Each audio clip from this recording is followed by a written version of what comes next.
Hi there and welcome to my channel. Today's project is for the Vicki Boutin design team, and today I'm very excited because the layout you're gonna see is actually something that I love doing, and that is a black background. And Vicki always jokes about my dark side, and this is what she refers to. And I find that black is a perfect neutral to make everything stand out. So do not be afraid to use it. Now there's two things you gotta keep in mind. I am gonna work with the foundation paper. I just want a thick piece of cardstock that is gonna resist the mixed media, especially because it's gonna be a very simple mixed media, but we're gonna add it in different ways, and I'm gonna talk to you while we go there. So this is the photo that I am using for this layout, and that's my two kids and my niece. She was a baby. There's a big gap difference between my kids and my niece and nephew. So I already have an idea where I want to put it on the left hand side of the page. So I'm gonna start adding my mixed media. For that, I'm gonna use the black art crayon. I'm just gonna scribble it on a piece of acetate and use a stencil brush, and I'm just gonna pick up the color on pick up the art crayon with my brush, just go in a circular motion, and then I'm gonna apply it onto my foundation paper on a circular motion, counterclockwise, clockwise, just to add the color. And I'm gonna create the shape of my background. So I'm thinking as an elongated oval.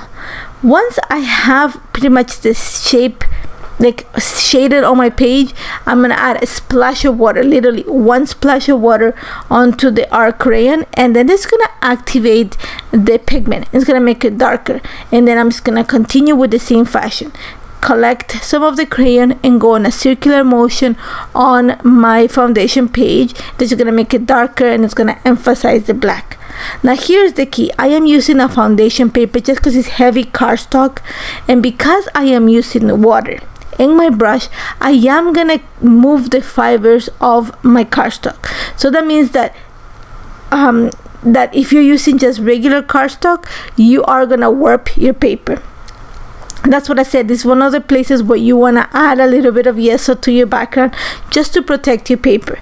Because I'm using the foundation paper, there's almost no warping, and I am actually gonna use I'm using quite a bit of friction. And what I mean by that is I am actually, when I'm doing a circular motion on the paper, first because I started with the black background like just dry, but I am adding water too, so I am moving the fibers of the paper. But because I have that thick cardstock, you don't see the warping. Regular cardstock, you will see the warping because it's just there's not that much it's a different construction of the paper, so keep that in mind. So you're gonna see that once I finish with all the circular motion with my brush, I'm actually gonna go in and start stippling my brush around the area that I created, and the stippling is just gonna erase or soften some of those circular lines that I created with my brush. Once I'm done with that, I just dilute whatever art crayon I have left on my acetate, and I'm just gonna add splatters all through that oval, and then I'm gonna extend it towards the right hand side of my page. Simple as that. I'm gonna set it aside to dry for a little bit just because I want the splatters to dry before I come back with my next layer of mixed media. And today we're gonna use gold glaze for my next layer, and what we're gonna do is we're gonna stamp with it. For that, you need to apply just a tiny little bit of the glaze. Try to keep it fairly, I don't want chunky, I want like an even surface. But before I start stamping, I'm actually gonna add a splash of water onto my gold glaze. That's just gonna make it a little bit more fluid, and that's gonna help me stamp the images. And I am using one of Vicki's new stamps. I'm gonna use the one that has the single floral, not the one that has the graduated florals. Whatever floral you wanna use, either stamp is gonna work. I just like the curvature of this. It reminds me of the circles that I created on my background with my brush. And all I'm gonna do is I'm gonna start stamping with the gold glaze the flower onto my black background, and you're gonna see how beautiful the flowers look on the black background and how also they pop on the white background. So slowly I am building my my canvas, and because I love how this turned out, and you're gonna see that some of the flowers do not show as complete flowers. You're gonna see just an outline, and I'm okay with that. I like the fact that it looks like it's kind of disappearing, like it looks the how do you call it, the illustration of the floral, am I saying it properly, looks brighter and clearer in the center, and it kind of disappears toward the edges of the application. And I'm okay with that. I actually like that because it looks like it's like a ghost. It kind of has faded. And then just to finish, I'm gonna extend it towards the right hand side of my page, and then the leftover glaze, I'm just gonna dilute it and apply some splatters onto my paper. Simple as that. I'm gonna let it dry for a little bit, especially the splatters, because the stamping dry pretty much right away. And then I'm thinking I need to apply more black. For this, I'm also gonna use again our crayon. I scribble it on my page, add a splash of water, and then I'm gonna bring a script stamps it. I have this stamp and it's from Vicky's second release, but it has a really fine script. So all I'm gonna do is I'm just gonna pick up some of the ink, in this case the art crayon, and I'm gonna apply this stamping onto my background.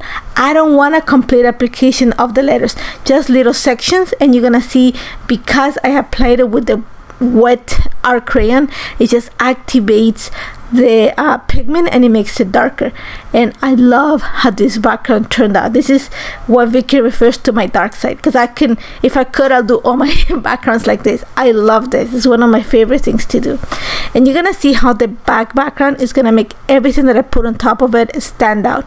One of the things you're gonna see is that my layout is super simple, just because I already have a lot going on the background. I do not want to cover my background like all of it. I want to keep a lot of it. I want a lot of that to show. That's why I elongated the oval so that you can see some of the black and the flowers. And I'm gonna place my photo right in the center, and that's why you don't see that much stamping on the center.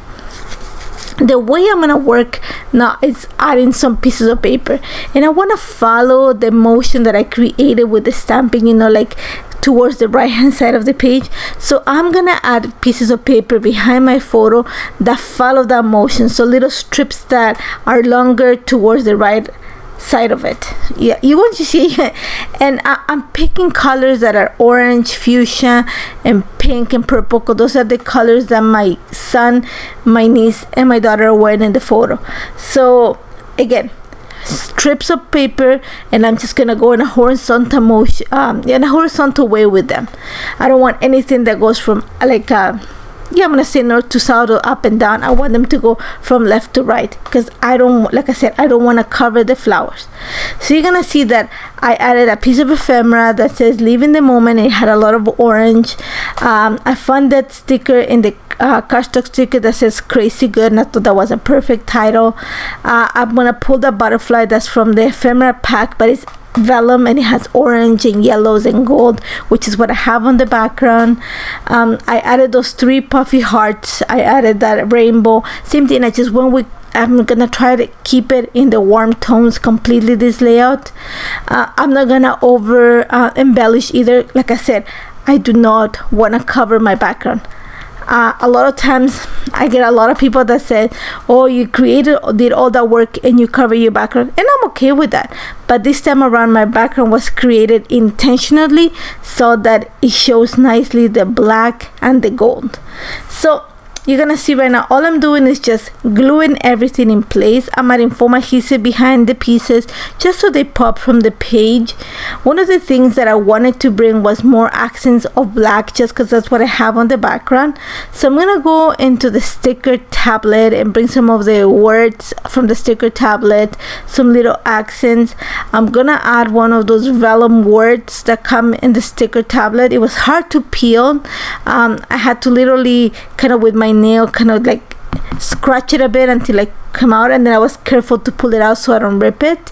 But I'm gonna add one of the phrases right at the bottom of the live in the moment, just because I needed some more pink in there. There's quite a bit of orange, so I needed to either bring some pink or purple, and I found that fuchsia sentence and I thought it worked really well there.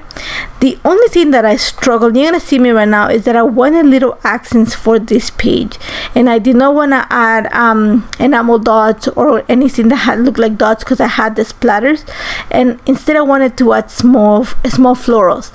So I went into the cardstock stickers, and it's quite a bit of them that have gold leaves.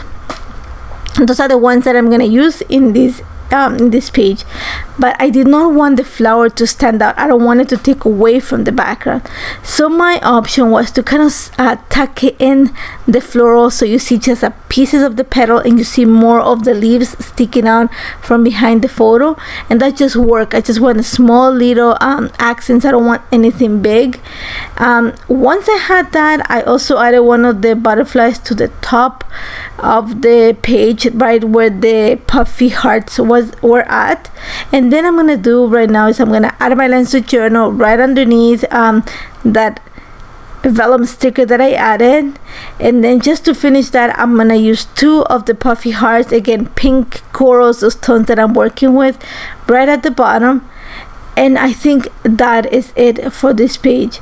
Like I said, I had an hour of filming for the entire page, which means that it worked really fast, and that's because I'm working with simple mixed media. I started with the brush, dry application, added a little splash of water, activated the pigment, darkened the area, stamp with the gold glaze, then add some splatters with the gold glaze, and then just to finish I went and added more stamping with the blacker crayon, and that's about it. I love how this turned out. Love the color combination, love the background, and I hope you like it. As always, if you have any questions, do not hesitate to contact me. Remember to hop onto the blog to see what I used, and thank you so much for joining me. Take care, guys.